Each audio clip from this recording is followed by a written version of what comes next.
look at you and it's easy to see. Selamat siang teman-teman. Ini hasil breeding saya ikan mas koi ya.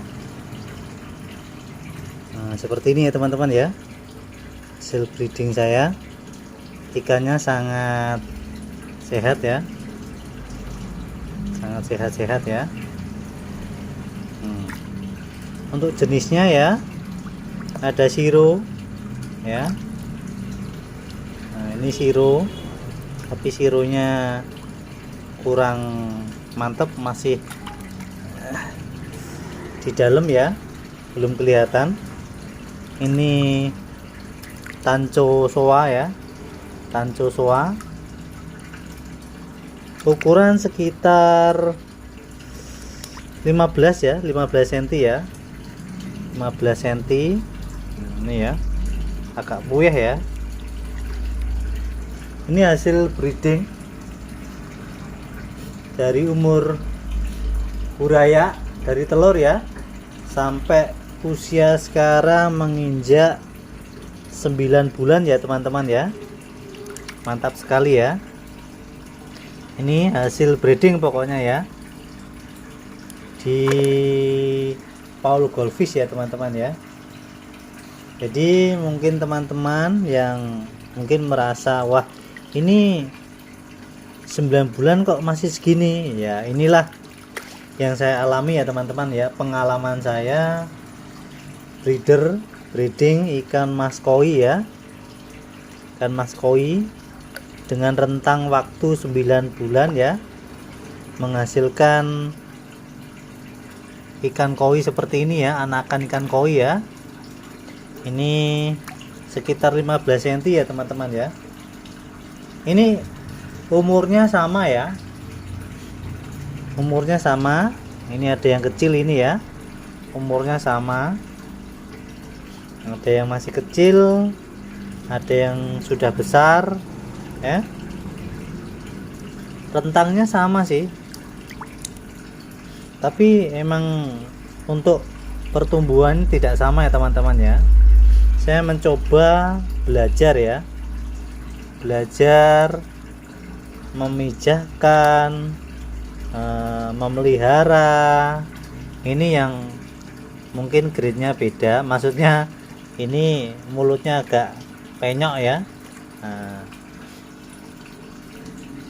bagi saya ini sudah bagus ya, tinggal di cutting aja nanti bagus ya, masuk tanco soa ini ya teman-teman ya. Nanti di cutting aja masuk tanco soa. Tapi yang penting ya teman-teman ya, kita mengerti dulu ya teman-teman ya, bagaimana caranya kita menjadi seorang breeder ya. Ya, seorang breeder.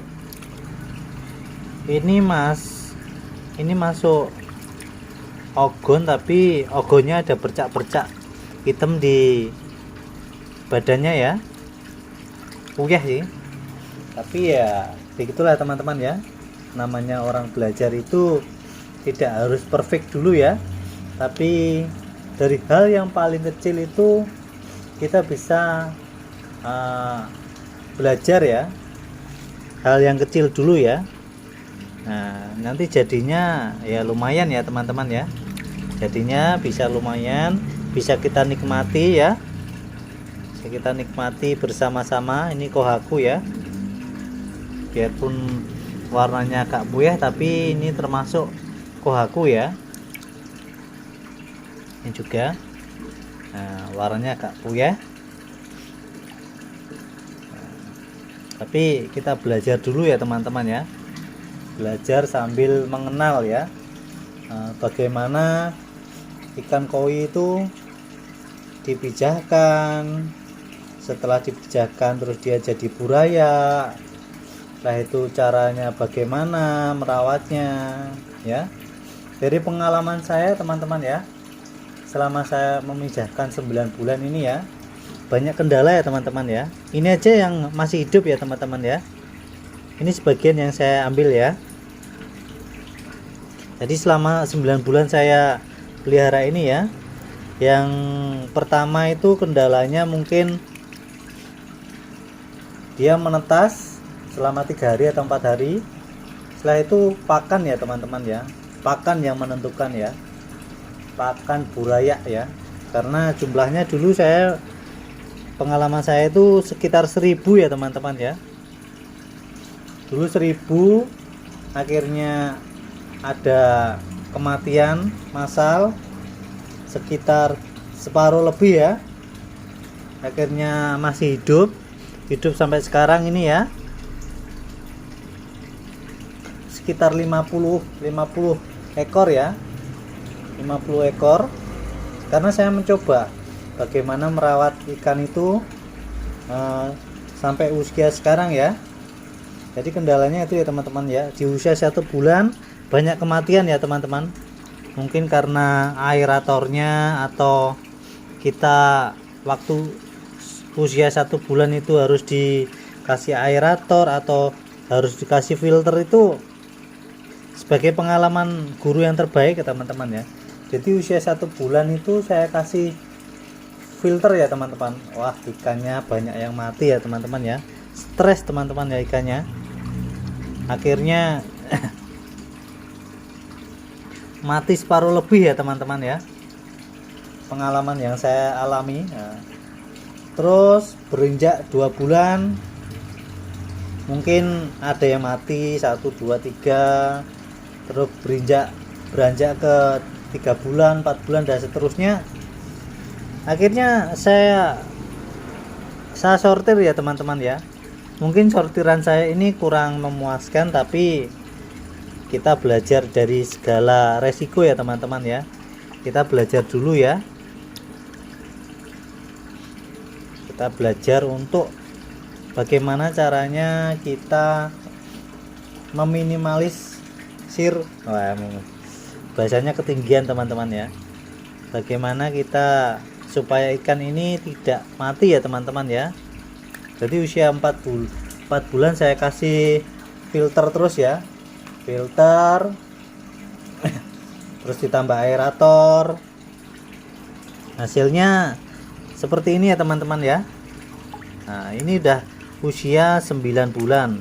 Gak apa-apa, yang penting kita belajar dulu ya, biarpun hasilnya tidak memuaskan, tapi kita sudah mempunyai pengalaman ya, bagaimana caranya kita breeder atau berusaha memijahkan ikan mas koi ya, dengan hasil yang seperti ini ya. Saya tampilkan ini ya teman-teman ya. Nah, ini ukuran sekitar 15 sampai 17 cm ya teman-teman ya.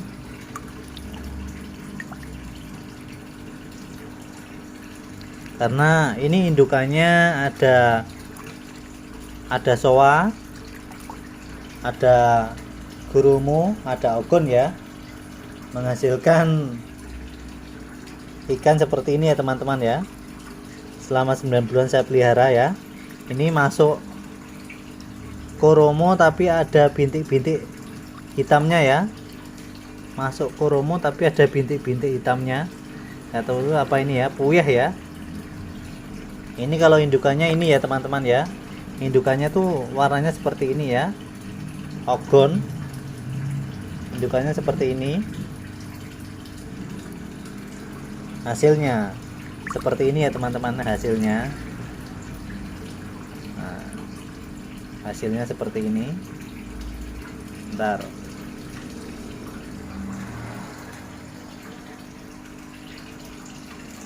Ini ya teman-teman ya. Ini tadi barusan saya tambahi, ada yang kayak gini. Nah, ini masuk jenisnya sih masuk kawarimono ya.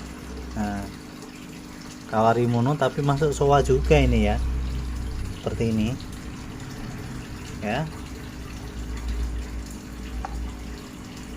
Terus ini juga, ini masuk soa juga ya. Kohaku ya, soa kohaku ya teman-teman ya. Nah, seperti itu ya. Jadi banyak jenis-jenisnya ya teman-teman ya. ada soa, ada kohaku, ada yang putih ini tapi tidak kelihatan ada hitamnya juga, ada masuk tanco soa kalau di keting nanti ya, ada masuk ogon, ini ada ogonnya ya, banyak ya teman-teman ya. Ini memang hasil dari breeding saya ya teman-teman ya. Jangan lupa ya teman-teman ya, di like, di subscribe channel ya ini ya. Semoga channel ini bermanfaat bagi teman-teman yang nanti mau breeding ikan mas koi ya, seperti itu ya. Oke, jangan lupa selalu bahagia teman-teman ya, pokoknya seperti itu ya. Jangan lupa bahagia terus. Terima kasih.